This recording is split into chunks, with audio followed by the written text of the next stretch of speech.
show. Off his corner she asked about the books they wrote. And she interviewed the authors on the books they wrote. I'm really pleased to introduce you to Darryl Bloodworth. Wait till you hear his story. First of all, we thank him for his service. He's a graduate of the United States Air Force Academy. And boy, the things that he did as a pilot and an instructor pilot, too, just incredible.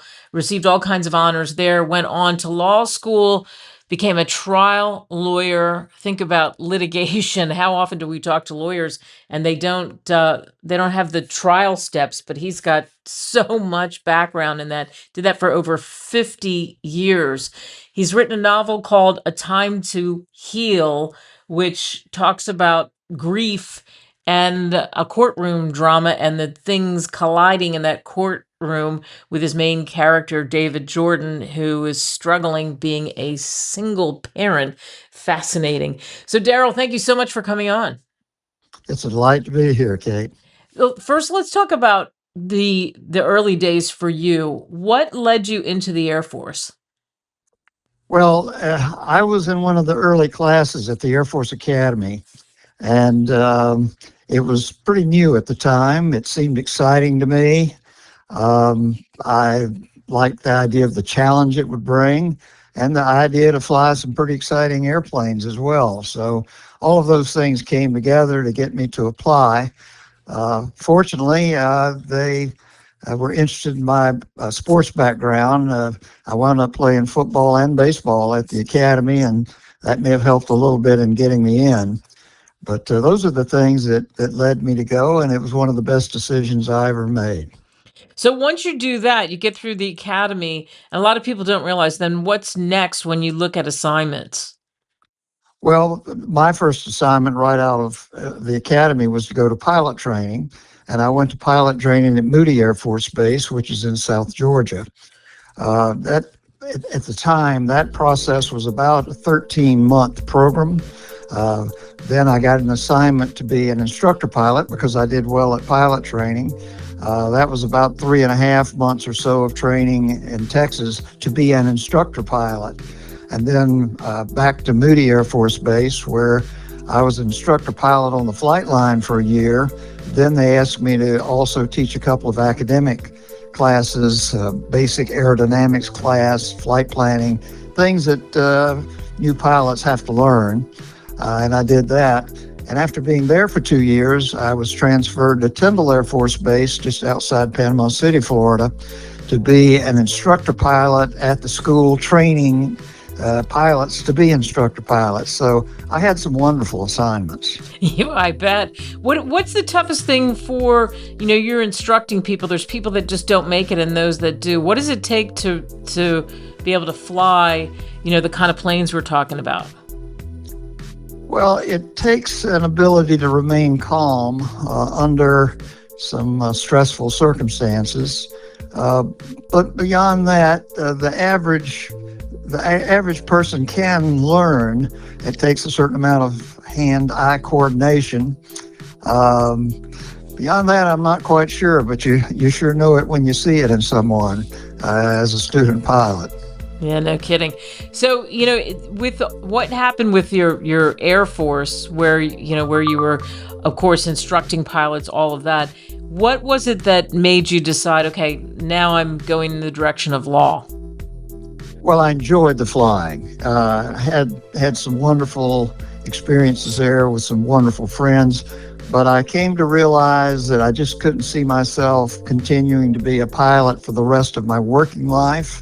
I'm glad I did it. I wouldn't take anything for it, but I was sort of looking for a new challenge. And as I started looking into things, the idea of becoming a lawyer, and particularly a trial lawyer, was very appealing. And so that's what I decided to pursue. Yeah. And once you became a trial lawyer, you and I talked about this. How many trials do you think in the course of a very long career, 50 years, how many trials do you think you were involved with? Well, if you're talking about full trials, it probably didn't average more than about one a year. But you have an awful lot of hearings that may terminate a case before you even get to trial, tons of depositions where you're taking the testimony of witnesses under oath, but you're not in a court doing that.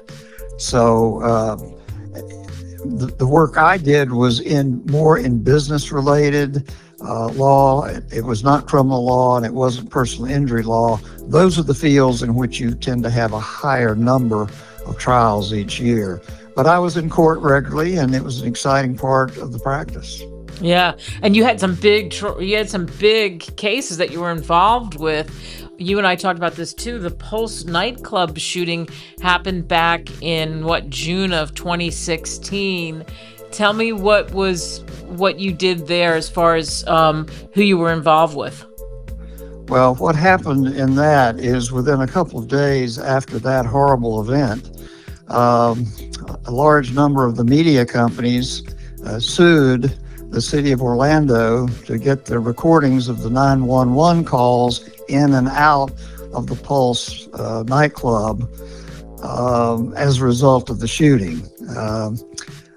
And I had to listen to those, and they were pretty horrendous. Oh.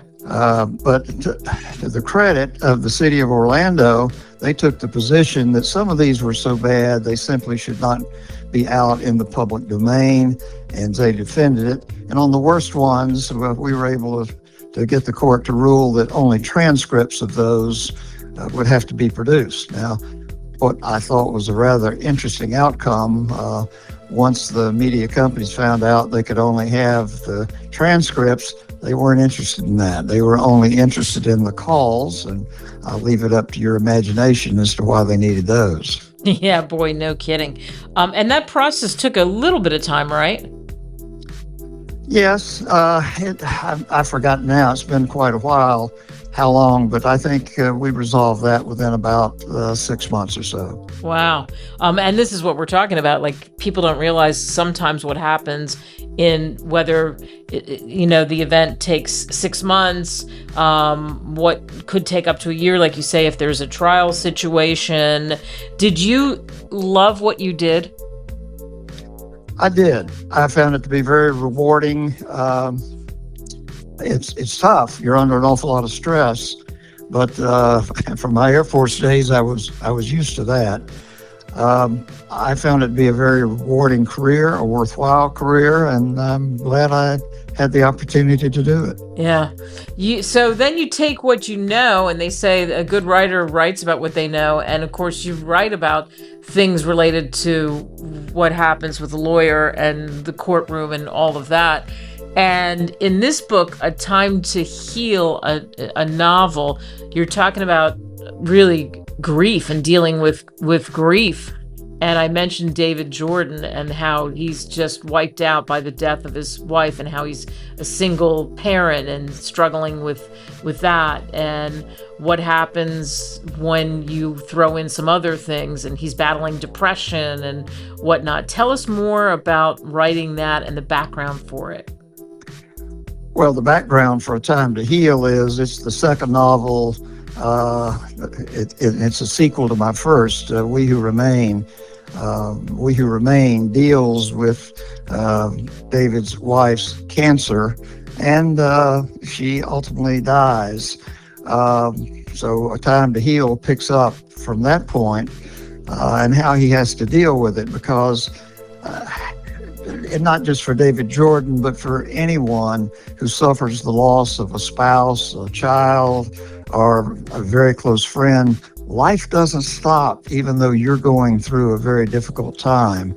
And so David is having to deal with the depression while handling working on a major case together with his partner, Jessica McKenzie. And so it explores what he goes through there, and then the issues going on with certain other characters in the book as well. When people read your series, actually, but we'll stick with this book, when people read A Time to Heal, what do you hope they take away?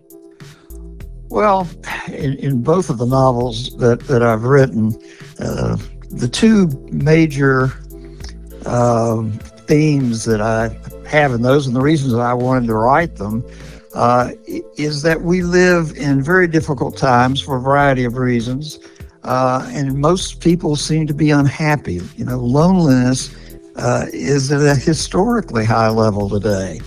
And there are two things that we have that can really help us deal with that. The first is a religious faith, and the second is family. And by family, I mean not just the immediate family, but also an extended family, which can come in a workplace, from cousins, from any other group you might have.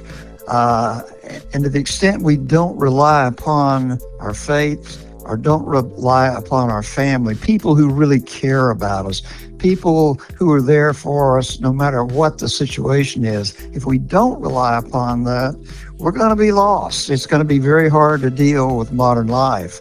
But if we do rely upon those, it can help us get through and help us do well. Yeah. And again, the book is called A Time to Heal, a novel, and it's Darryl M. Bloodworth. If you look that up, you can get that on Amazon, Barnes & Noble, wherever great books are sold. Darryl, thank you so much for coming on the show. It's a pleasure to be here.